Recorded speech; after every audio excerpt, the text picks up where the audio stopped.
우리는 바로 앞단락에서 사람을 따르는 것이 분파를 만들게 되고 사람이 지혜대로 행하는 것이 오히려 복음을 거역하는 것이 되기 때문에 하나님께서 인간의 지혜를 어리석게 만드시며 복음 속에 존재하는 것뿐만 아니라 이 우주 속에 존재하는 것이 다 주님을 섬김에 있어서 가치가 있다고 하는 말씀을 드렸습니다.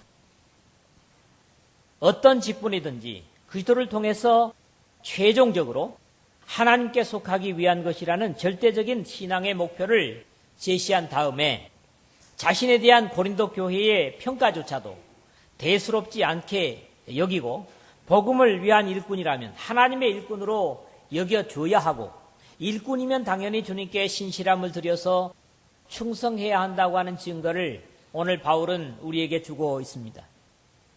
그러면서도 여러 가지 평가들에 대해 자신은 신경을 쓰지 않고 자신을 평가하는 다른 사람들의 반응에 별로 대응하지 않으며 하나님 앞에서 자신조차도 한 일에 대해서 후회하거나 자책하지 않을 뿐만 아니라 그럼에도 이것이 바울 사도 자신의 의를 내세울 수 있는 근거는 되지 못하고 또 자신조차도 자신을 모함하는 사람들조차 평가하지 않는 것은 주님의 최종적인 평가가 남아있기 때문이라고 고백을 합니다.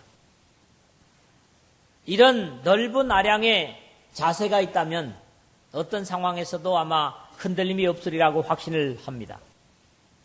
바울은 참으로 의연한 사람으로 주변과 세상의 평가를 두려워하는 것보다는 주님의 최종적인 판단을 존중하는 선언을 만인 앞에서 하고 있는 것입니다. 현실적으로 고린도 교회에 많은 영향력을 만들어 놓은 아볼로에 대해서조차도 바울은 한마디도 비난하거나 나쁘게 말하지를 않는 것을 봅니다.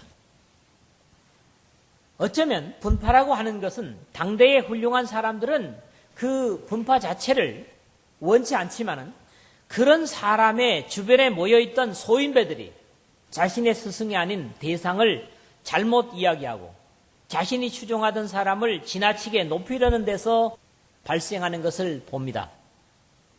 또 사람들은 그래야 자신의 쪽으로 많은 사람들이 몰려올 것으로 착각하고 자주 이런 어설픈 행동으로 오히려 자신의 스승을 욕먹이는 예들은 오늘 사회 속에서나 정치 판도 속에서도 우리가 얼마든지 볼 수 있는 현상들입니다.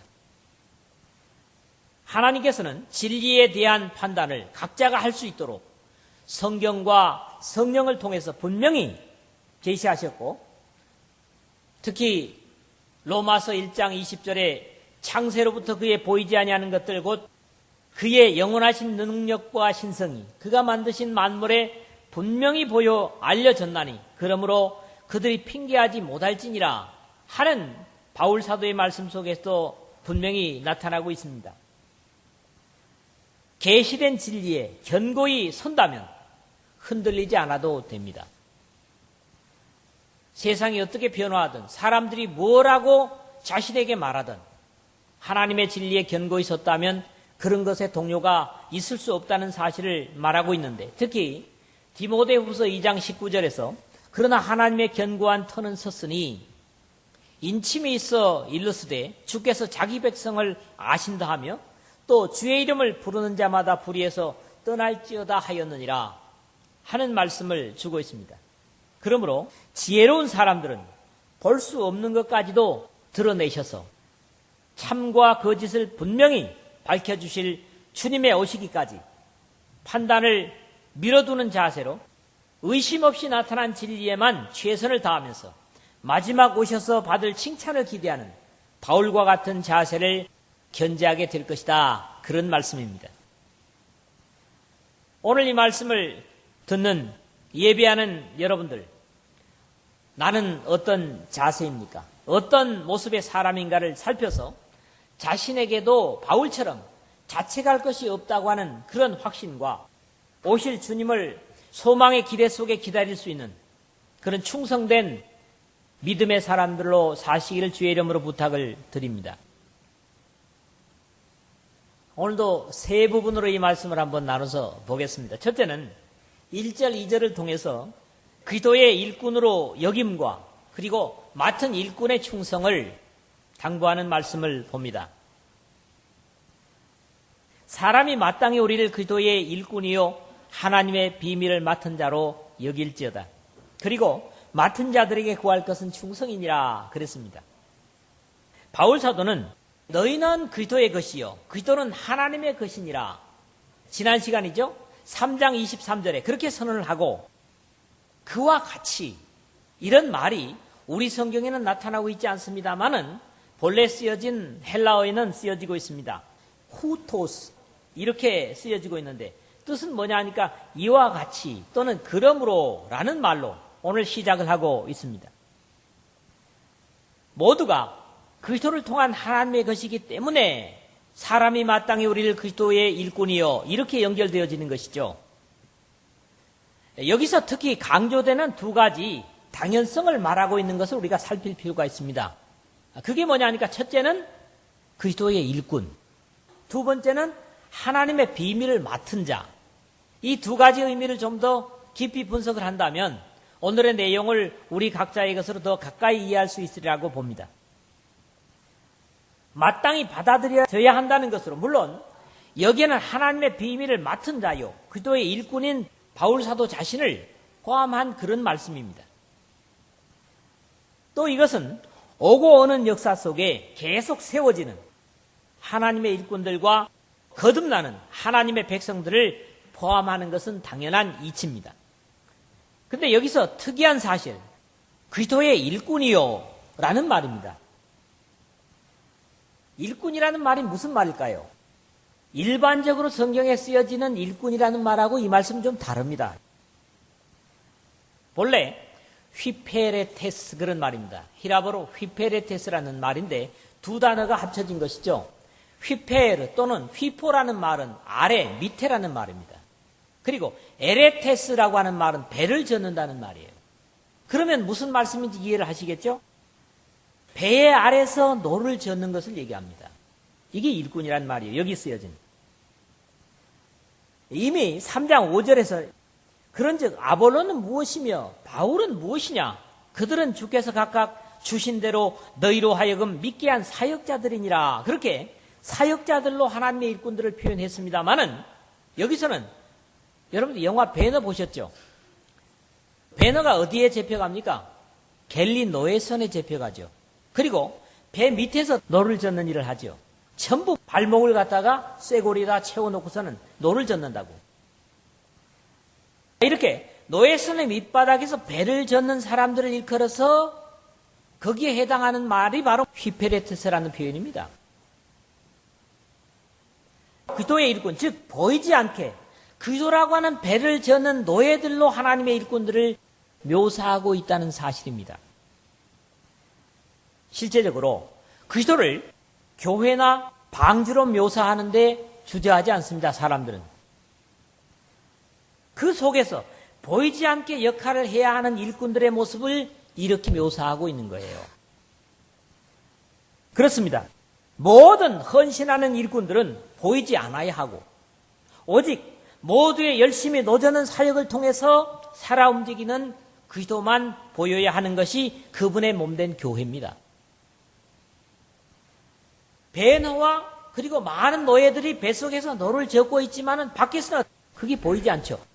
그러나 어떻습니까? 배가 계속해서 진행하는 것들을 여러분들이 볼 수 있다는 것이죠. 바로 하나님의 일꾼들을 통해서 이 역사 속에 교회, 그리스도의 몸이 마지막까지 움직여가는 것을 누가 한다고요? 보이지 않게 하나님의 일꾼들이 한다. 그게 뭐라고요? 휘페레테스라는 말입니다. 문제는 고린도 교회뿐만 아니라 모든 역사와 온 세계 속의 교회에서 항상 그리스도보다는 보이지 않아야 할 사람들이 나타나려 한다고 하는 것이 문제입니다. 주님의 일꾼들은 보이지 않는 배 밑에서 그리스도를 움직여가는 마치 헤엄치는 오리의 발과 같은 역할을 해야 하는 것입니다. 물 위로 떠가는 그리고 바삐 가는 막 이렇게 물살을 가르면서 가는 그 오리는 밑에 보이지 않게 열심히 물갈퀴로 물을 밀어내는 그것 때문에 겉에서 볼 때는 조용히 그냥 아주 유유히 오리가 나아가는 걸 본다는 거죠. 그러니까 뭡니까? 바로 하나님의 일꾼들은 이 오리발과 같은 역할을 한다. 이런 말씀이 뭐라고요? 휘페레테스라고 하는 말이라고 했습니다. 그렇기 때문에 그에 대한 응분의 상을 세상 사람들은 완전히 봐주지 못하고 보지 못하기 때문에 영원 속에서 그들의 상이 약속되고 있는 것을 우리는 성경에서 보는 겁니다. 바울을 비롯해서 이종배는 물론 모든 주님의 일꾼들은 그리스도의 몸인 교회를 천국에까지 이끌어가기 위해서 뱀이창에서 끊임없이 보이지 않게 노를 젓는 희생을 받아들이고 인정할 수 있어야 하는 것입니다. 그래서 그리스도만이 세상 속에서 나타나는 이런 것이 뭐냐? 교회라는 겁니다. 그럼에도 불구하고 주님의 일꾼들은 또 다른 표현에서 하나님의 비밀을 맡은 자로 여겨야 한다는 겁니다. 앞에 그리스도의 일꾼이 희생적인 면이라면 여기에서는 은사적인 달란트의 부분을 말씀하고 있습니다. 여기 비밀은 두말할 필요도 없이 신비스러운 종교의식. 당시에 이 그리스도교가 아니라 일반 다른 이방 종교에서 신비라고 하는 건 어떤 거냐 하니까 일반적으로 그 신전에 왔다 가는 사람들은 참여할 수 없는 제사의식입니다. 구별된 사람들만이 그 제사의식에 참여할 수 있는 거예요. 그런 입장에서 미스테리온, 바로 신비라고 하는 말을 쓰고 있는 것입니다. 즉 하나님의 구원의 신비를 의미하는데 특히 여기 비밀을 맡은 자라고 하는 이 맡은이라는 말이 또 의미가 있어요. 이 맡은이라는 말은 본래 쓰여진 의미로 이 뜻을 좀 밝히기 위해서 제가 이런 표현을 쓰는 겁니다. 오이코노모스라고 합니다. 오이코노모스. 이 오이코스 하면 뭘 얘기하느냐? 집을 얘기합니다. 가정집. 그래서 오이코노모스 하면 가정관리자. 그래서 우리나라 옛날에 조선시대에도 뭐가 있어요? 집사라는 게 있었죠. 가산 재물을 갖다 관리하고 맡아서 책임진 이게 뭐냐 하니까 바로 오이코노모스. 그래서 능력 있는 고용인입니다. 그냥 고용인이 아니고 어떤 일을 충분히 해결해낼 수 있는 고용인이라는 거죠. 이 오이코노모스라는 것은. 그래서 국고 대리인, 성경에 보니까 고직이라는 말, 요즘 번역에는 어떻게 쓰인지 모르지만 고직이라고 하는 표현을 쓰고 있어요. 빌립이 광야에 가서 전도를 한 누굽니까? 에티오피아 간다게의 모든 국고를 맡은 내시. 그런 표현을 우리가 볼 수 있죠? 하나님의 종, 시종, 청지기. 이런 의미를 가지는 말씀이죠. 각자의 달란트와 은사에 합당하게 주어진 자격을 의미하는 데서 앞에서 표현한 휘페레테스와 전혀 다른 의미를 이해하게 되는 것입니다. 주님의 몸된 교회의 일꾼은 이 두 가지가 다 고려되고 검증되어야 하고 이렇게 검증된 일꾼이라 할 때 교회는 그러한 일꾼을 마땅히 여겨야 함을 증거하고 있는 바울의 논지인 것이죠. 이렇게 검증되어서 세워진 일꾼일지라도 여기서 끝나지 않음을 다음 절에서 강조하는 것을 읽게 됩니다. 그리고 맡은 자들에게 구할 것은 충성이니라. 2절에 그랬죠. 말씀과 성령으로 검증되고 세워진 일꾼이요. 모든 교회가 마땅히 인정하는 일꾼일지라도 거기서 만족할 수 없고 세워지기까지와 같은 충성과 믿음이 지속되어져야 함을 교훈하고 있는 말씀입니다.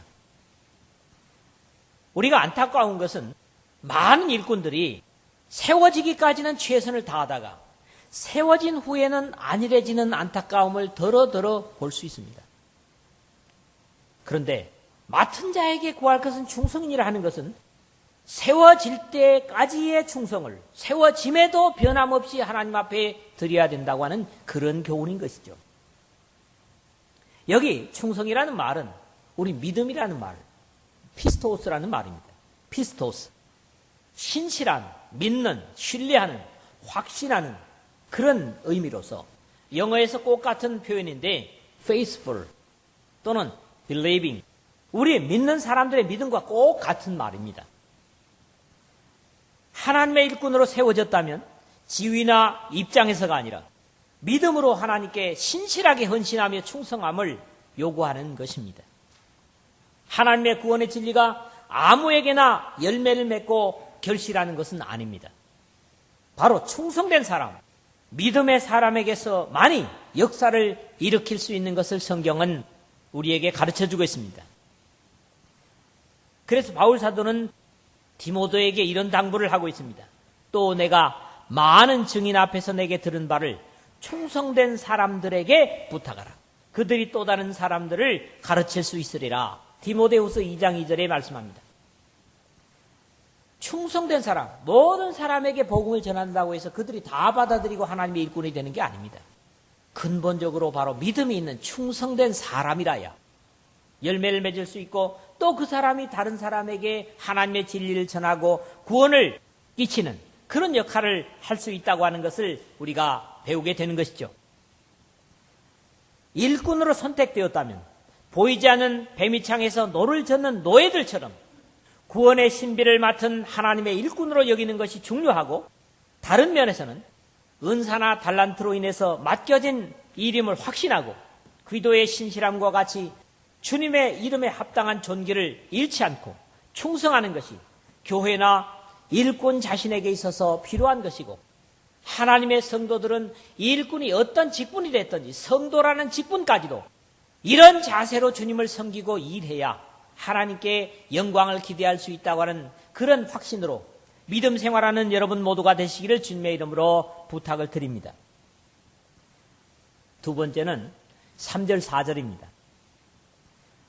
너희에게나 다른 사람에게나 판단받는 것이 내게는 매우 작은 일이라.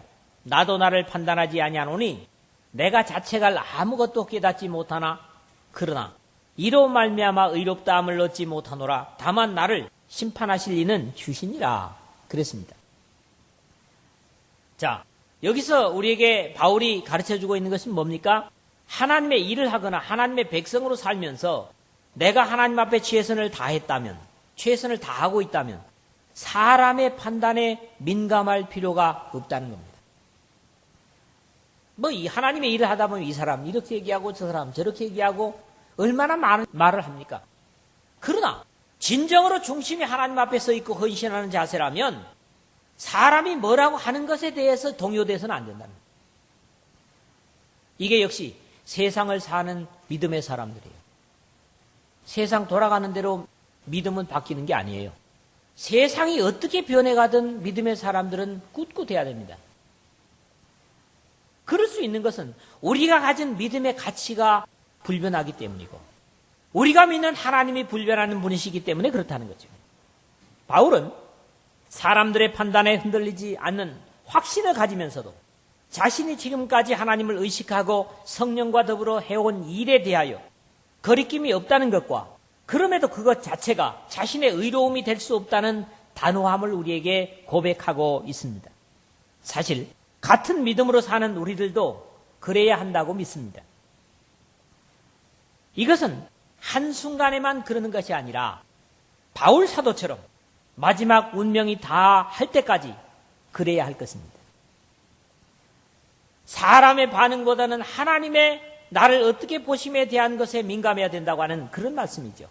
바울은 고린도 교회를 향해서 너희에게나 다른 사람에게나 판단받는 것이 내게는 매우 작은 일이다. 사람이 뭐라고 판단하든 그것은 나에게 아주 하찮은 것이다. 이런 말씀이거든요.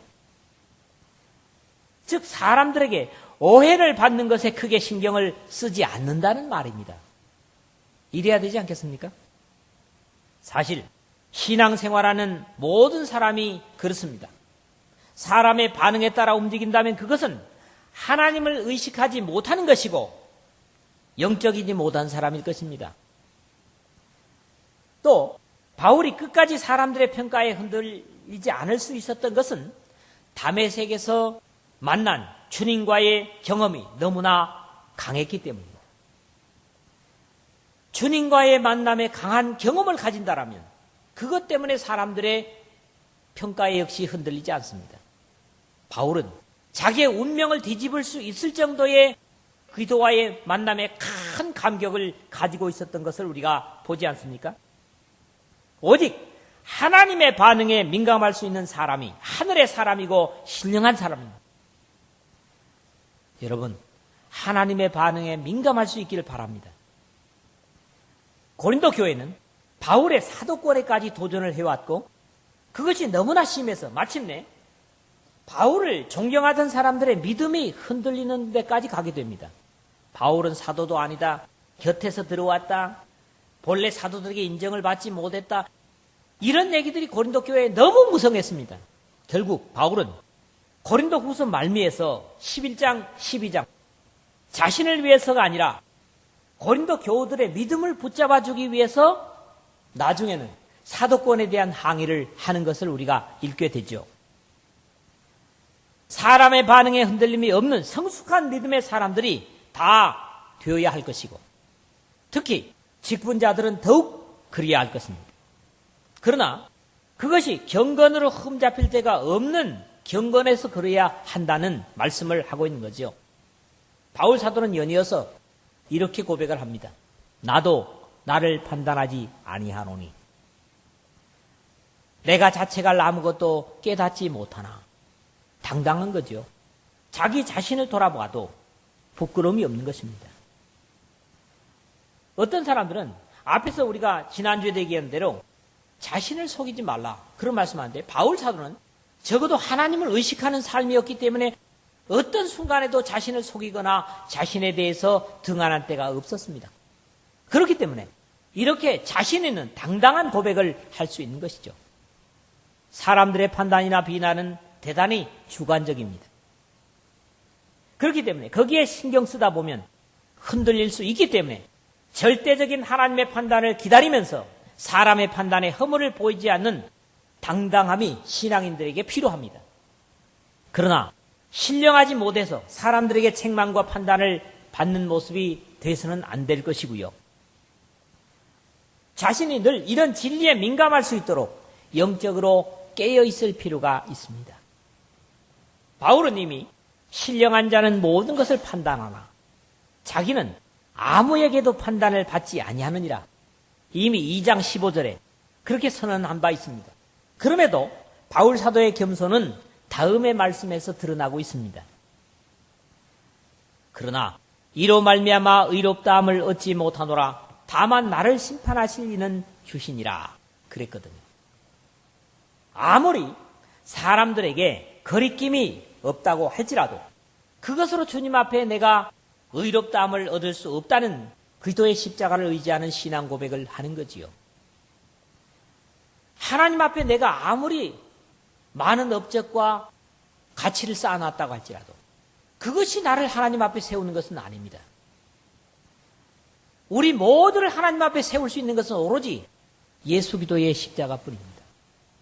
바울은 자기가 책망받을 것도 없고 자책할 것도 없지만은 그것이 자신을 하나님 앞에 세울 수 없다고 하는 그런 신앙적인 고백을 여기서 신중하게 하고 있는 거죠.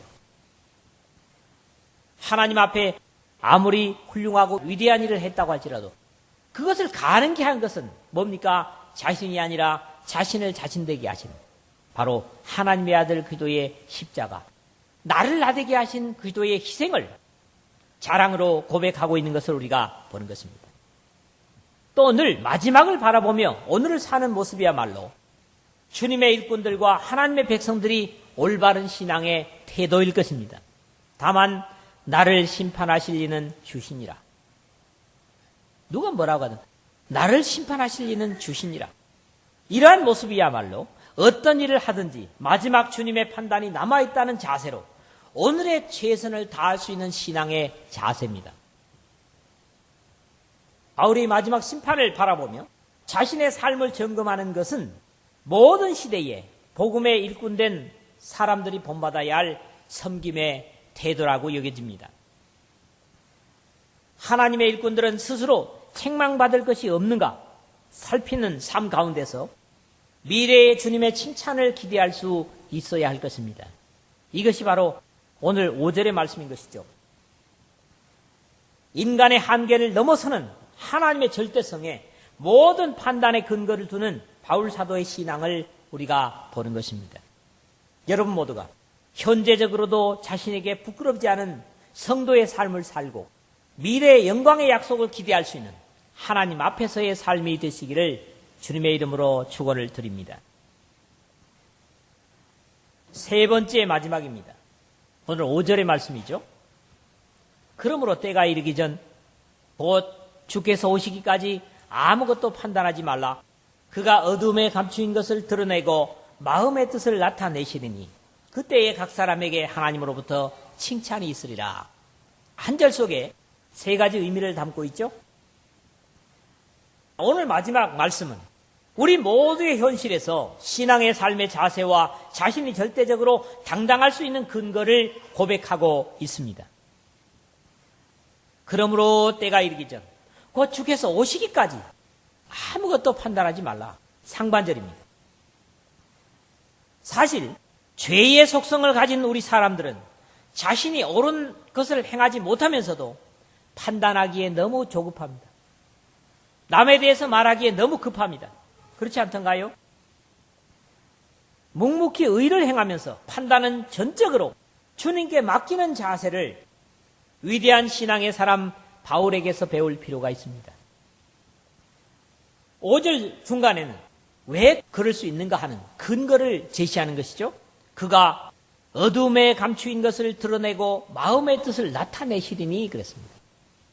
주님께서 오셔서 가려진 부분까지를 드러내고 치우고 마음속에 감추어둔 것까지도 드러내고 나타내실 것이라는 자세는 죄악의 세상에서 의롭게 살아야 할 하나님의 백성들에게 신령한 삶의 이유를 가져다 주는 것입니다.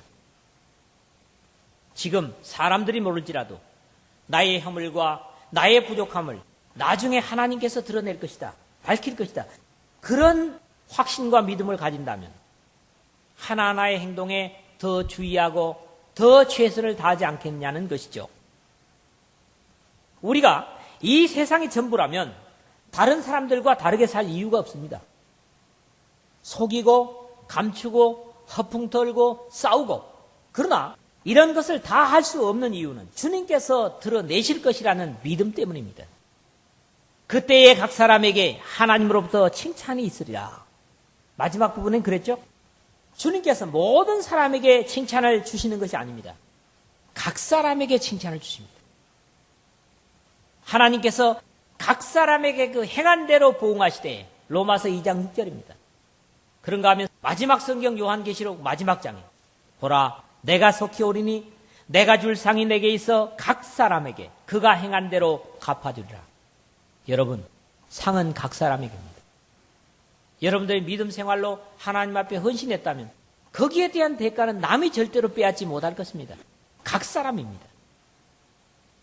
책망도 각 사람에게, 칭찬도 각 사람에게 임을 기억하십시오. 내가 어디 속해 있기 때문에, 내가 서면 기도의 교회에 속해 있기 때문에, 내가 믿음의 가정에 낳기 때문이거나 어느 교회에 속해 있었기 때문이 아니라 각 사람에게 임을 잊지 말아야 됩니다. 상벌은 각 사람에게입니다. 하나님의 일꾼들과 백성들은 보이지 않는 배 밑에서 그 배를 위해서 노를 젓는 노예처럼 주님의 몸된 교회를 이름 없이 빛도 없이 움직여가는 일꾼들입니다. 그러면서 하나님께서 나에게 맞는 일이기 때문에 그리스도의 비밀인 십자가를 맡겨주셨다는 자긍심으로 일해야 하고 그렇게 인정할 수 있어야 합니다. 그리고 당연히 그러한 일꾼들은 그리스도의 신실하심을 의지해서 모든 충성을 다해야 할 것입니다.